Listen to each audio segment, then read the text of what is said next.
한때 소비자들의 입맛을 사로잡으며 광풍에 가까운 인기몰이로 매대에서 찾을 수조차 없던 먹거리들이 있었죠. 하지만 화무 11홍이라고 했던가요?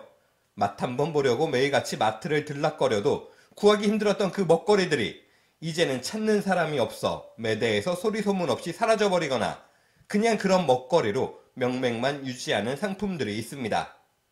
새빨갛게 꽃을 피웠지만 이내 시들어버린 먹거리들, 과연 어떤 것들이 있었을까요?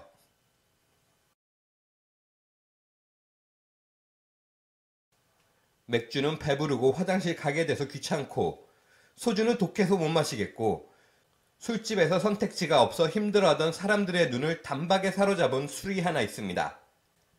2015년 과일 소주의 신기원을 열었다는 평가를 받으며 돌풍 속에 등장한 수나리. 공급이 딸려 술집에서 팔 수 없었던 술이 또 있었을까요? 독주를 못 마시는 사람들은 물론 애주가들까지 끌어안으며 풍기 현상을 일으켰죠. 롯데 주류에 이런 수나리 돌풍에 편승하기 위해 진로는 발빠르게 자몽의 이슬을 내놓기도 했죠. 하지만 돌풍은 1년을 못 가 사그라들었습니다. 술이 약한 분들을 위해 후속작들이 꾸준히 나오고 있지만 매대 구석에서나 볼 수 있는 마이너한 술로 내려앉았죠.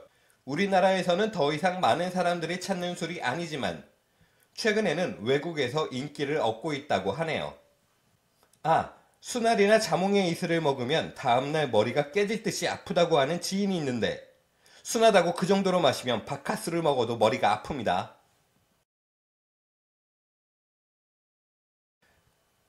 미역국 라면은 지난 2018년 9월 라면업계 2인자 오뚜기가 야심차게 내놓은 제품인데요. 임산부도 먹을 수 있는 건강한 라면을 컨셉으로 내세워 선풍적인 인기를 끌었죠. 미역국에 넣은 라면이 다소 거부감을 주기도 했지만 입소문이 터지며 2달 만에 1000만 개가 팔렸다고 합니다. 오뚜기는 쇠고기 미역국 라면의 인기에 힘입어 업계 1위 농심을 위협하기도 했는데요. 하지만 이는 일장춘몽으로 끝났습니다. 기존 빨간 국물 라면에 비해 꾸준히 생각나는 맛은 아니었는지 먹는 횟수가 늘어날수록 다소 느끼하다는 평이 많아지며 판매량이 뚝 떨어지고 말았죠. 2016년 때 아닌 초코파이 열풍이 붑니다. 수십 년 동안 우리나라를 대표한 간식인 초코파이가 왜 갑자기라는 생각이 들었는데요.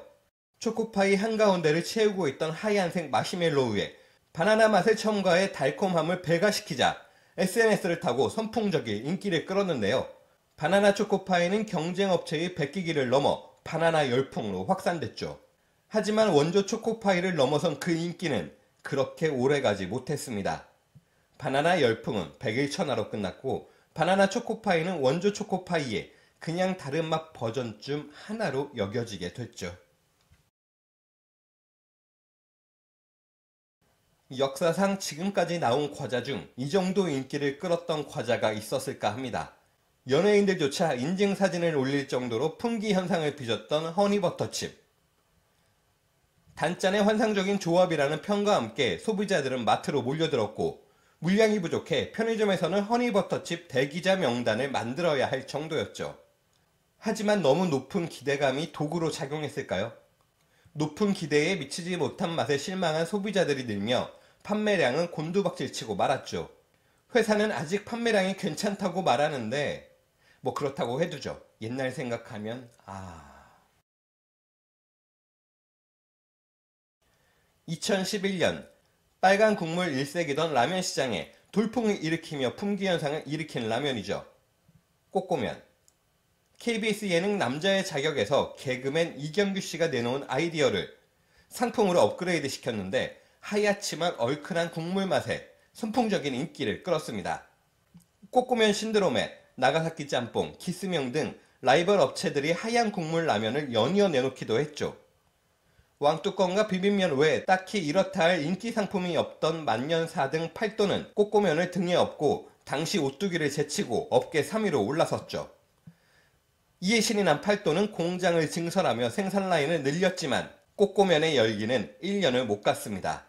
앞서 얘기한 미역국 라면과 마찬가지로 소비자들은 이내 빨간 라면으로 돌아섰고 매출이 떨어짐과 동시에 증설된 공장은 부메랑으로 돌아와 회사의 경영까지 압박했습니다. 후발주자였던 나가사키 짬뽕보다도 매출이 떨어지며 이제는 찾아보는 것조차 힘든 기억 저편의 라면으로 전락하고 말았습니다. 반짝 인기 후 언제 그랬냐는 듯 찾는 사람마저 사라져버린 먹거리들.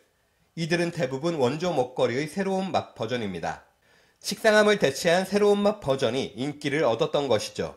하지만 원조의 깊이는 달랐습니다. 오랜 시간 길들여온 입맛은 다시 제자리로 돌아가더군요. 하지만 그렇다고 새로운 도전이 멈출 수 있겠습니까? 앞으로 나올 깜짝 놀랄 먹거리는 어떤 것들이 있을지 궁금해지네요. 지금까지 순위로 본 푸드투데이였습니다. 지금까지 이런 맛은 없었다. 이것은 갈비인가 통닭인가? 예, 수원 왕갈비 통닭입니다.